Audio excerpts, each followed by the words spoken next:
Alright, I'm back. I just wanted to give you a quick movie on Netflix called The 6888. Again, if you don't want any of the actual plot, just go forward a minute or two. I'm just going to do a small overview and get to the actual review. Starting out, this movie was directed by Tyler Perry, the one and only, our Atlanta savior. It's a movie about the only all-female, all-African-American battalion during World War II.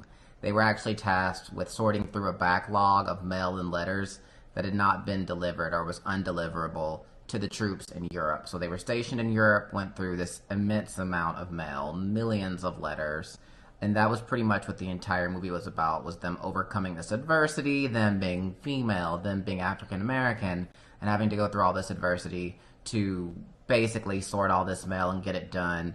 And by the end of the movie, you found out they were given 6 months to do this, and they actually went through this entire process in 90 days, which was unheard of. So that's what made them spectacular during World War II. So that was pretty much the plot. Now, talking about the casting itself, obviously, like I was said, it's directed by Tyler Perry. We know him well for his Medea movies. That's kind of the big thing. I did want to start this review with saying, you know, this is a movie. It wasn't necessarily made for the masses. It was definitely made as a cultural piece. I wanted to do a review on this movie because I know maybe a lot of other movie critics or reviewers may overlook this one because it's only geared towards a certain population.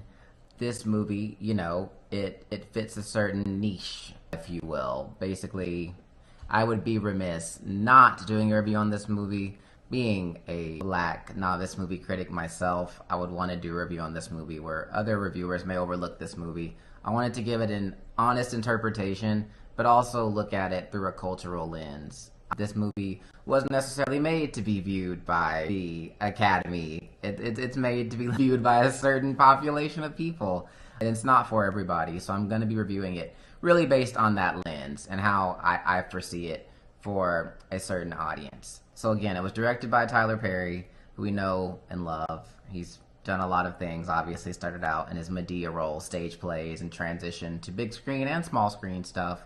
He's done a lot of stuff. Google him. He's done everything. It actually stars Kerry Washington, who we also know and love from Scandal. The lip quiver is alive and well. She displayed it several times throughout this movie. I would say her acting obviously was the star of this movie per se, and even that wasn't the greatest. I'd say one of my biggest gripes with the acting overall probably had to do with the accents. They were a little forced at times, and there was kind of like a all-encompassing, one-size-fits-all, very deep Southern accent that everyone kind of put on, no matter where they were from or who they were portraying. I would say some of the soldiers had a deeper accent than needed. There's one actor, Dean Norris. I'll put him up here. You've seen him in a lot of stuff. He usually plays very similar roles, very authoritative military roles in a lot of his movies. He had a very, very aggressive Southern accent, and I'm a Southern person from the mountains of Tennessee, so I get a Southern accent, but that was a little excessive for me. Kerry Washington, again, she did a good job for the role. Especially when you consider, I think, previous Tyler Perry movies, you know, there's a lot of backlash in terms of the plots and the scripts and the acting. It's all very rushed and very quick. A lot of times he's putting out a lot of material. That's what some of the backlash is, and I'm not saying that personally. But I would say this movie, you can tell there was a little more time. It was a little more fleshed out in terms of the actual filming itself and giving the actors a little more direction. There weren't as many ad-libs. I know a lot of like Tyler Perry TV shows and stuff, you'll get like the haves and the have-nots, things like that. You'll get a ton of ad-libbing and a ton of just dead silence where they're kind of staring at each other and filling in space with words and sounds that may not be on script. I didn't get a lot of that in this movie. It did seem mostly, for the most part, scripted and directed, so I appreciated that about it. Again, Kerry Washington was the main actress in this movie. There were some others that you'll notice as well. Susan Sarandon, rather, sorry. She played Eleanor Roosevelt, so she played a big role in actually getting her husband, the president, obviously, Franklin Roosevelt, to send this 6888 battalion over to Europe to actually sort through the mail. And then Oprah Winfrey played Mary McLeod Bethune. She had a small part in the movie. She did great, of course. I would say overall, the casting was good. Kerry Washington's lip quiver can only do so much. Some of the supporting actresses that were just in the general battalion, of the 6888 were decent. Again, I'm not seeing any Emmy Award nominations for this acting, but I would say overall it was a step up from what I've seen from previous Tyler Perry movies, so I would definitely say that. In terms of the acting and casting itself, I would give it a 1 out of 2, I would say. I would say in terms of the plot itself, again, it's based on a true story of the 6888 Battalion, so I can't knock the actual story because this is based on a true story. What I can critique is just the pacing of the actual plot. It did seem kind of when you got into the movie and the battalion gets to Europe, it's pretty rushed. Like, you don't really get to see a lot of what they went through. It's kind of the general kind of shows up, Dean Norris shows up and is like, this is the mill you have to go through. They give a little bit of adversity, a little bit of pushback. Obviously, there's some underlying racial tones and racial tension there, with them being the only black female battalion there.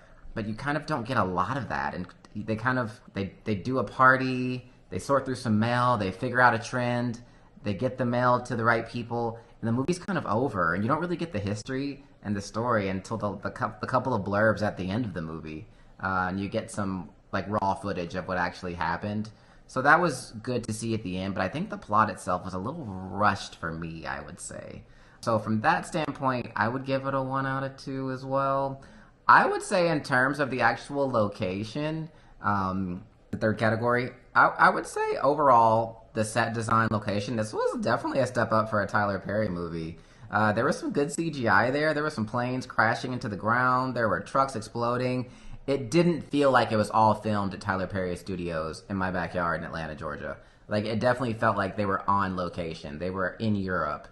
You kind of had that feeling that you were in a war zone. So I would say from that standpoint, kudos to Tyler Perry for that. The set location, the props, it felt like you were in a war zone. It felt like World War II. The costumes were great. The wigs were definitely a step up from previous Tyler Perry. You got a new wig budget. So that was great. So I would actually give that a 2 out of 2. The songs, the music, that was good. It was appropriate. You had kind of the old-timey songs. There was one part at a funeral where you had one of the female characters do a song. She had a very beautiful voice, which is kind of a motif in a Tyler Perry movie where a lot of the characters tend to sing. Again, that's for a certain audience that's seeing this movie. Singing is a big part of that culture and a big part of kind of conveying a message, so I definitely appreciated that. I think the music, and I think it fit well in the scene, so I would give that a 2 out of 2 actually. So right now we're at a 6, 2, 2, 1, and 1. The final category is overall, how did I feel about the film? I would say overall it was a good experience. I went into this movie, the 6888, not knowing a lot actually about the battalion. I was a little embarrassed to say. I usually am pretty well versed in my Black history, but I would say this is not something I knew a ton about, so it was nice to see this movie. I just wish I'd gotten more details about what they actually went through and what it actually entailed, because I was doing a little more research after this movie to kind of find it was way more involved than what was showed in the movie. It wasn't just a matter of one of the characters in the movie, identified a symbol on the letter and matched it, and all of a sudden they sent all the letters out to all the troops. It was much more involved than that. There was a whole system in place that these women actually created to get these letters to these soldiers and boost this morale. So it's a really incredible story. You should definitely do your research about the state. They were integral in boosting the morale during World War II for the American troops. I would say just from that standpoint, though, I was missing a little bit of that in the movie. It kind of really glossed over what they actually did.